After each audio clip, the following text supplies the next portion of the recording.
Alors, qu'est-ce qu'on veut dire par un système entier? Euh, Quand un pays se crée, quelque chose de très schématique, pour avoir une idée. Dji Qabila, ou avec la force, تحتل un territoire pour créer un pays. Le but متاعها, ce n'est pas créer une économie ouverte et partagée, fin العباد الكل يربحوا فلوس et ils peuvent la concurrencer ويجيو يتداولوا على الحكم, etc. Non, le but تاع القبيلة, c'est أنها sur ce territoire-là, le maximum de richesse et pour conserver le pouvoir. Elle n'a pas d'intérêt à partager le pouvoir avec les autres composantes, etc. Elle n'a pas d'intérêt à la richesse.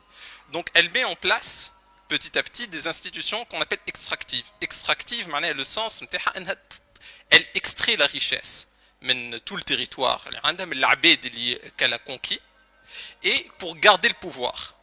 Un système extractif, c'est un système qui, à la fois politiquement et économiquement, n'autorise pas la contestation. Par exemple, Fiwart Ben Ali, c'était impossible de devenir président à la place de Ben Ali. Taou, fi Masr. Maintenant, je me suis président, fi Blast Sisi, en gagnant des élections. Mais c'est pas possible. La seule façon de l'être, c'est soit tu as une révolution, soit tu fais un coup d'État. Un coup d'État ou la révolution. Mais les règles du jeu ne permettaient pas d'être président Fiblast Ben Ali et ne permettent pas aujourd'hui d'être président Fiblast Sisi. Donc, sur le plan politique, un système extractif, un système entier, il empêche toute contestation du pouvoir politique. Sur le plan économique, c'est la même chose.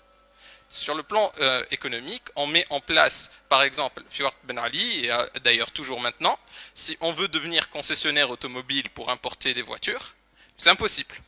On ne sait même pas chez nous les critères pour avoir une licence exclusive. On ne sait pas chez nous les critères pour avoir des quotas d'importation. Il n'y a aucun moyen de contester en fait la répartition actuelle du marché. Maintenant, je la conteste, les règles الموجودين تاو. يلزم حاجة جديدة en dehors des règles. Et c'est ça un système extractif, c'est ça un système entier, c'est un système et dit sakerlop, que ce soit sur le niveau politique ou économique, bish, ceux qui ont le pouvoir ou ont les privilèges, les gardent, et les gardent sur le long terme, et ne soient pas contestés ou contestables. On va voir un peu des exemples internationaux de comment, en fait, des exemples de ce type de système, et on va discuter un peu de comment ça crée le sous-développement. Le premier exemple, c'est celui de la Sierra Leone. La Sierra Leone, c'est un pays d'Afrique.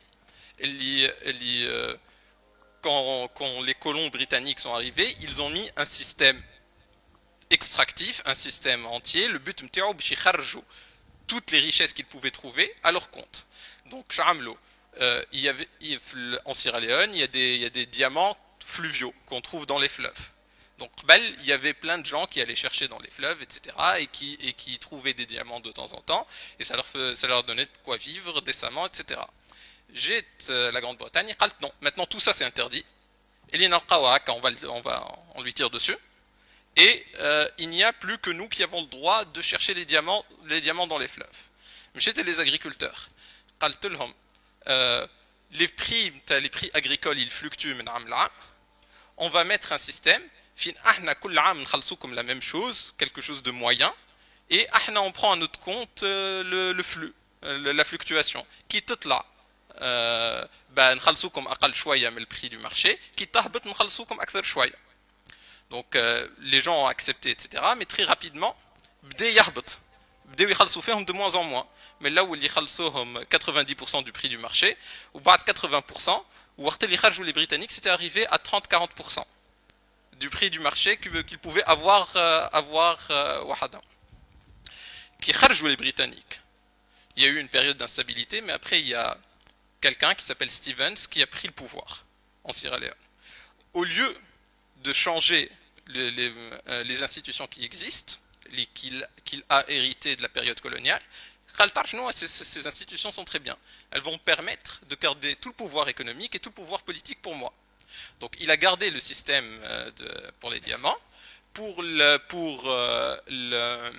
les prix agricoles, même à 10%.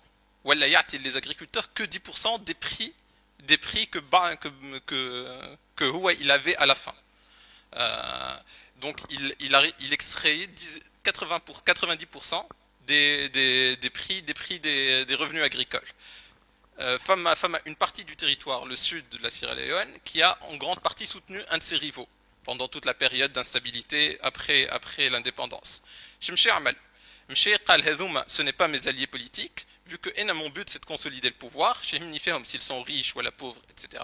Ce que je vais faire, c'est je vais les appauvrir, ils ne peuvent plus me contester. Donc Mché, Naha Milqa, les chemins de fer. Il y avait des chemins de fer, non seulement il a arrêté les trains qui passaient, les trains, mais le chemin de fer ou Abidou, Mché Naha. T'as في السود de la Sierra Leone, t'as des gares sans chemin de fer. Des gares qui sont bien sûr à l'abandon, mais sans aucun chemin de fer. Le but d'un système rentier extractif, c'est de garder le pouvoir politique et économique pour soi, même si ça crée de la pauvreté pour les autres. Un exemple. Un autre exemple, on peut parler de l'Égypte. Il y a une étude récemment qui s'appelle Owners of the Republic, qui parle en fait de l'armée en Égypte et de comment elle intervient sur le plan économique. L'armée, c'est un acteur économique majeur en Égypte et c'est aussi l'acteur politique majeur en Égypte. Ils ont pratiquement tous les pouvoirs politiques et économiques. Et en fait, qu'est-ce qu'ils font? Ils utilisent des subventions, les conscrits l'imchi ou normalement pour à la majorité pour travailler dans l'armée, en fait, ils sont payés très peu, mais l'armée, elle les utilise pour travailler dans les activités économiques de l'armée. Et du coup, toutes les autres entreprises, elles font petit à petit faillite, elles ne peuvent pas lutter, elles ne paient pas de cotisations sociales, ils sont payés en dessous du salaire minimum, etc. etc. Ils sont obligés de le payer à des salaires normaux, avec des cotisations, etc. Mais pas l'armée. Et ils ont montré d'ailleurs dans ce rapport que n'importe quel secteur, l'armée, la production dans ce secteur, elle commence à croître beaucoup moins vite qu'avant. يمشيوا يدخلوا في des secteurs qui sont très rentables ailleurs voilà dans des pays à côté où la rentabilité de ce secteur تيح خاطر يمشيوا هما يربحوا برشا mais يقتلوا tous ceux qui sont autour d'eux. Ils mettent des systèmes d'autorisation pour avoir accès au terrain. Ils mettent des systèmes de subventions que les entreprises par l'armée ou les anciens officiers obtiennent et les autres pas. Tout ça باش يكسروا العباد الاخرين الكل وهما ils gardent et ils maintiennent tout le pouvoir économique et politique. Alors, et donc c'est quelques exemples pour vous dire que en fait c'est assez commun. Si on prend tous les pays un peu sous-développés, qu'on appelle les pays du tiers-monde, etc., on trouvera ce genre de système un peu partout. C'est pour cette raison en fait qu'il ne se développe pas. Quelque part, à un moment, ce pays a été créé pour que tout le pouvoir soit aux mains d'une élite. Au Nicaragua, c'est les mêmes 16 familles qui se partagent le pouvoir depuis 600 ans. Quand je dis pouvoir, c'est toujours politique et économique. Mais les systèmes extractifs peuvent créer beaucoup de croissance. Mais cette croissance, elle est toujours limitée. Elle ne dure pas indéfiniment. Les meilleurs exemples, c'est l'Argentine et l'URSS. L'Argentine, au début du XXe siècle, c'était un pays, il avait un PIB juste derrière les États-Unis. Il faisait partie des 5 plus grandes puissances mondiales. Donc l'Argentine, elle s'est développée, en fait, jusqu'au début du XXe siècle, elle suivait une trajectoire très très proche des États-Unis. Ceux qui sont arrivés sur ces territoires, ils s'étendent vers l'ouest. Ils tardent les populations locales et ils prennent tous ces territoires. Et en fait, cette ouverture des territoires à la fois en Argentine et aux États-Unis, elle leur a permis de développer une nouvelle industrie, liée à l'industrie agronome. Et en fait, ils la viande rouge, la viande bovine en Europe, etc. En fait, ce qui s'est passé, le farq entre les États-Unis et l'Argentine, c'est que quand un Américain trouvait un nouveau territoire, voilà, place جديدة, là je me dis, place هذه متاعي. Et l'État lui disait parfait, le blassa هذيك متاعك. Et donc en fait, وقت اللي les Américains مشاو où ils se sont étendus vers l'ouest, بشويه بشويه معناها كل طرف ارض appartenait à quelqu'un, كل واحد يمشي في بلاصه جديده يحل بلاصه جديده يقول هذه متاعي وتولي متاعو. Alors qu'en Argentine, أي بلاصه يلقاوها, elle revenait aux mêmes élites qui étaient au pouvoir en Argentine. Donc ils avaient de très très grandes étendues, كل واحد de très très grandes étendues terrestres, etc. Et en fait, jusque-là, ça posait pas de problème. Ils se sont mis tous les deux à produire de la viande bovine, États-Unis et Argentine, et ils sont devenus très très vite très très riches. Le problème est arrivé au XXe siècle. Donc là, ils ont créé beaucoup de croissance. Tout le monde disait génial, l'Argentine, la nouvelle superpuissance, etc. Le problème, dès au début du XXe siècle, l'industrie est devenue quelque chose de très productif, qui créait énormément de richesses.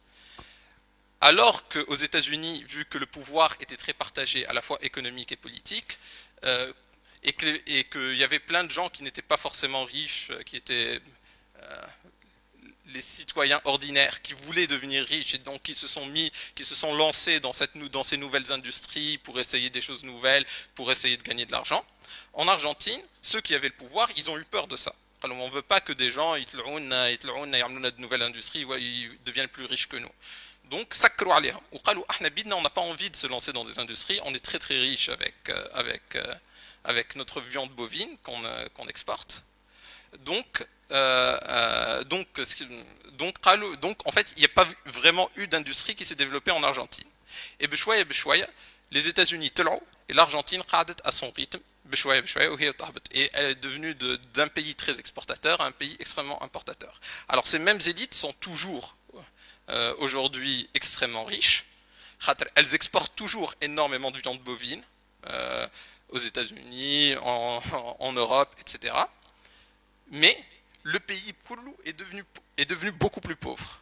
Le fait qu'il soit resté au-dessus de la hiérarchie, ils ont réussi ça en cassant l'abed l'okhrin al-kul, en empêchant la création d'une industrie.